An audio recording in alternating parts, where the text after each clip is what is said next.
আমাদের বিশিষ্ট মালটা চাষি সুদীপুর রহমান সুদীপ, সে আজকে মালটা হারভেস্টিং করছে।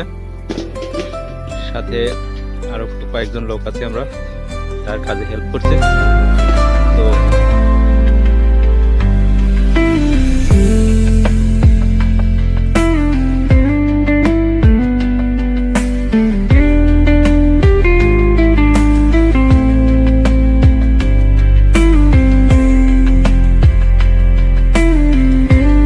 সুদীপ, আপনাকে মালটা হারভেস্টিং এর বিষয়ে এবং কেমন ফলন হতে পারে এ বিষয়ে কিছু বলার জন্য অনুরোধ করছি। আসলে ওইরকম ভাবে আমার আইডিয়া নাই কত হবে, তবে আলহামদুলিল্লাহ এই পর্যায়ে মানে এবার গতবারের তুলনায় বিপুল পরিমাণ ফল এসেছে আলহামদুলিল্লাহ।